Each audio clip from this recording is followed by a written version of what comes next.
Olá, tudo bem? Antes de começar o trabalho de hoje, a leitura de hoje, eu gostaria de solicitar a todos e todas que acompanham esse meu trabalho que se inscrevam nesse canal e me ajudem, divulgando, porque, a princípio, a única ferramenta que temos contra o obscurantismo que reina na nossa sociedade atualmente é o compartilhamento de informação. Então, conto com todas e todos. Eu escolhi hoje um texto da Gênese, que é uma das obras de Allan Kardec, que fazem parte da codificação do Espiritismo. Gênese capítulo 15. Perdão. Item 65. A estada de Jesus na Terra apresenta dois períodos, o que precedeu e o que se seguiu à sua morte. No primeiro, desde o momento da concepção até o nascimento, tudo se passa, pelo que respeita à sua mãe, como nas condições ordinárias da vida. Desde o seu nascimento até a sua morte, tudo em seus atos, na sua linguagem e nas diversas circunstâncias da sua vida, revela os caracteres inequívocos da corporeidade.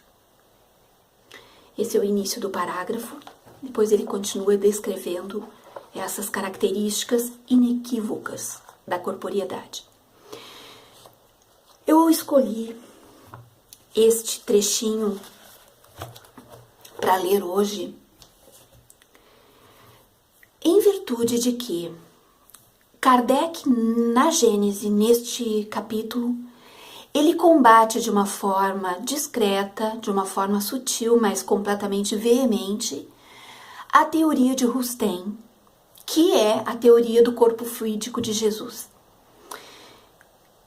Vocês lembram que ele coloca que desde a concepção, ele usa o termo concepção, né?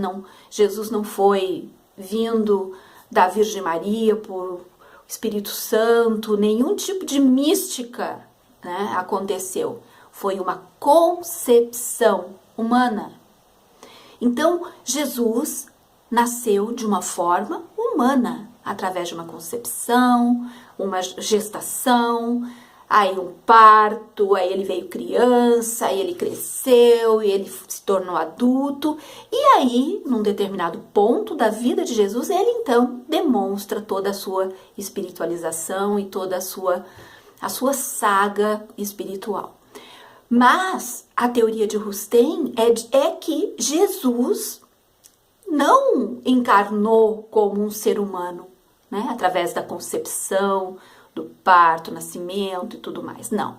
Jesus teve um corpo fluídico, então foi uma, digamos assim, uma farsa, aquela coisa do nascimento. Ele não precisava se alimentar, ele não precisava mamar, ele não precisava nada. Ele era um corpo fluídico que não tinha as necessidades fisiológicas de um corpo material, né, que é o corpo humano. Então, a teoria de Rustem, ela, na base, ela já é uma coisa esdrúxula, uma coisa mística, uma coisa completamente fora da realidade.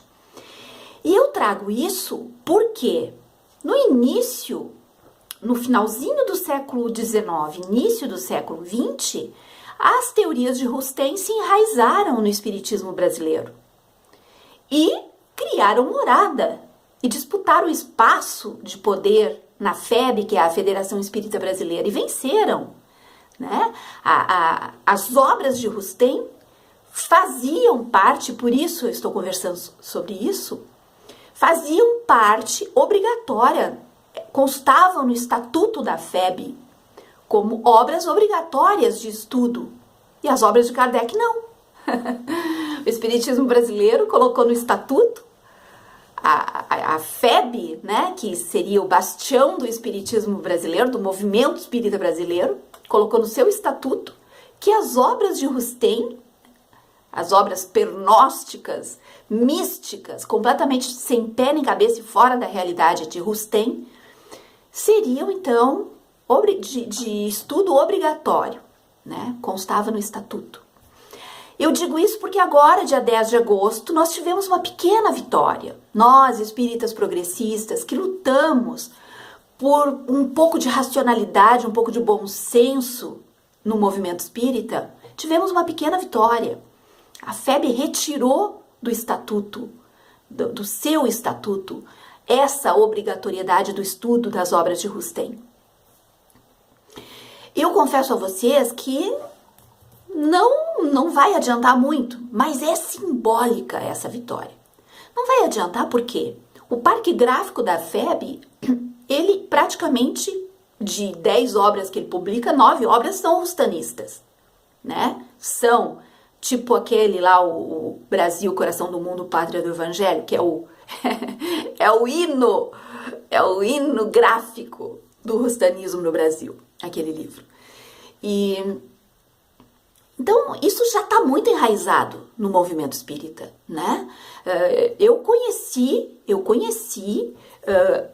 centros espíritas onde, de uma hora para outra, eles disseram, não, agora os mais adiantados vão lá para aquele outra sala estudar os 4 evangelhos de Rustem, como se aquilo fosse algo assim completamente oculto, para os escolhidos, para os muito avançados.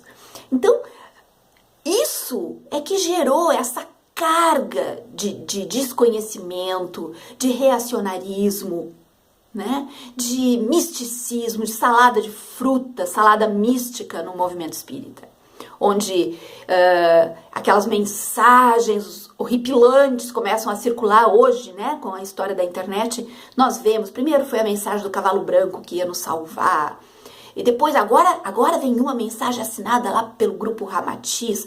Uma mensagem, meu Deus, uma lauda. Tu começa a ler aquilo, chega a dar cansaço, né? Cheio de termos rebuscados, cheio de termos pernósticos. E, enfim, só para dizer o quê? Para dizer que a esquerda é o diabo e que a direita, na figura do nosso excelentíssimo, eu ia dizer excrementíssimo presidente, é a salvação da pátria. Então, espíritas se deturparam completamente, eu acho que até o seu poder cognitivo, de tanto estudar Rustem, de tanto embaralhar as coisas, de tanto colocar um misticismo tosco nas suas interpretações. Então, nós temos que comemorar sim, porque nós, progressistas, vivemos de pequenas vitórias.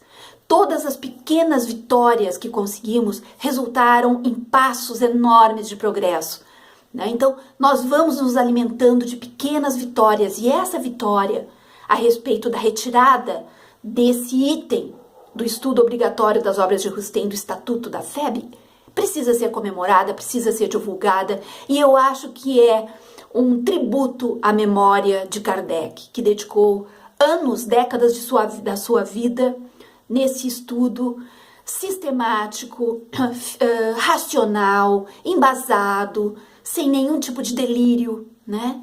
E que décadas após, séculos após o seu trabalho, nós vemos espíritas rebuscando o espiritismo de vaidade, de egoísmo, de ódio, né? De atraso e de conservadorismo. Então eu acho que essa vitória é de todos nós. Até a próxima.